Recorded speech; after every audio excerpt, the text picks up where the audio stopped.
I am what I am, moment by moment, like everyone else. War, peace, individual, universe. One individual is clearly and manifestly incompatible with another. Everyone is born into a certain environment, culture, tradition, and during his life absorbed from other environments, culture, and tradition that makes up his history. His particular individual part as unique and personal as his DNA. Whatever ethnicity, religion, nation, town, or village, if he feels a belonging to him, he knows for sure that he will not get along with someone who seems to share that belongings with him. He might be a bastard, a hardened criminal, but I defend him because he belongs to my blah blah blah and put in what you will. Why? It's clear it's just a game for the human need to socialize in any form with the universe. An ancestral, very ancient game in which one cancels out one's own experiences, beliefs, and ideas in order to pretend to agree, disagree, build, or destroy. And why do we have the need to confront the universe? Here, the answers are almost infinite and concern the whole of human culture. Everyone has his or her own particular and unique one, even within very rigid creeds or ideologies. For the reasons I mentioned earlier, it is all too clear that if each individual's identification starts with himself and spread to family, friends, and gradually enlarges, but in this order to encompass the whole of humanity, a sense of belonging and preservation is rather low. This explains not only all the wars, but also all the disputes. It would be enough to overturn that order of belonging to solve most of humanity's problems. But to go further, it is necessary for me to explain my answer, which in itself can only be partial or totally wrong for everyone else. But my answer is mine, and that is why I like it, and I also find it the best. I start from the assumption that the rational mind cannot understand the irrational. That is, it cannot explain it other than denying its existence. And this is obvious. It seems tautological. The second assumption is to believe as a vehicle of interpretation of reality in the fable of Hindu cosmology that I've already described in my other videos, the Lila game. Reality, all reality is made up of the infinite possibilities of manifestation of the Creator who thus has a way of recognizing himself.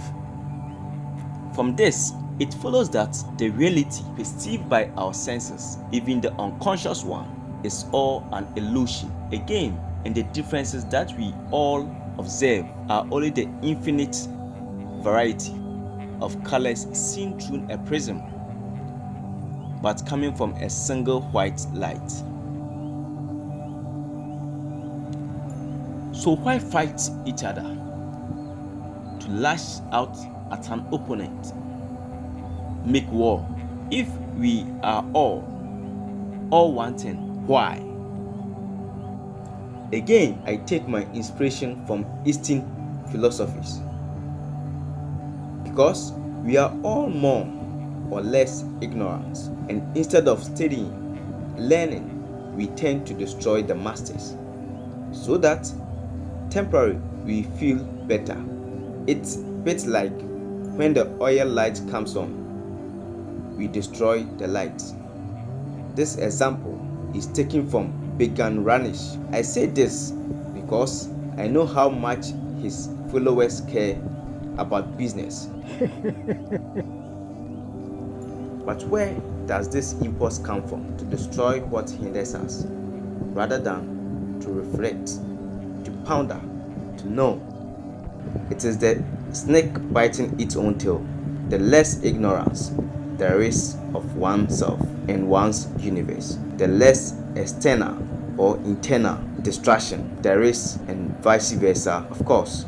It is the primitive impulse of the child who has to learn to distinguish himself in order to then understand what parts to play, what games to participate in during his existence. Unfortunately, most people are not aware that they are just playing, or that they are all in all, or they pretend not to know, addicted to ephemeral pleasures that damage themselves and others. Well, for over 40 years, I've been living in a magical dimension where the subjective experience is parallel to the objective one, and I try in a logic way to reach the union of the two. All my knowledge is based on what I encountered every day, from a stone to a person, to a sunset, to a broom, to a video, in short, whatever happens. Objective vision separates, identifies, evaluates, and acts rationally to safeguard the physical and mental. Subjective vision safeguards the emotional sphere and the psyche. For those who believe the spirit God, call it what you will, the beauty of a sunset, etc. And at each encounter message, there is the possibility to understand it or to re-know it for better or for worse. Then, if one feels like it and finds the time, one can practice with one of the hundreds of recipes, parts, beliefs, philosophies to help integrate each encounter into an itinerary, a series of messages or advice towards full consciousness. My experience is more than positive because I live what it is.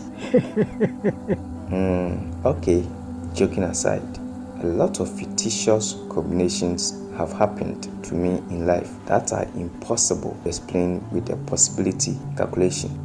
Once, I even won the national lottery. No, not the first prize, but a small sum that I would have been able to manage. This is the magical life, and the more you understand, the more you make one the whole and the whole one, the more you learn not to act, because you are aware that for every action, there's an equal and opposite one.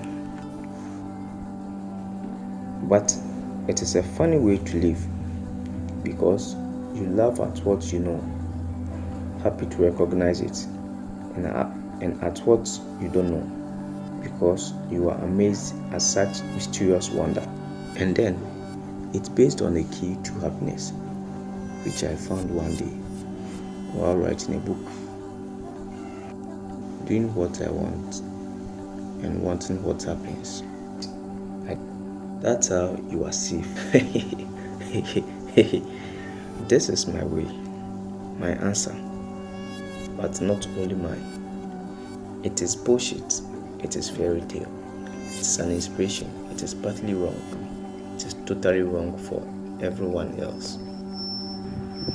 But my answer is mine. And that's why I like it.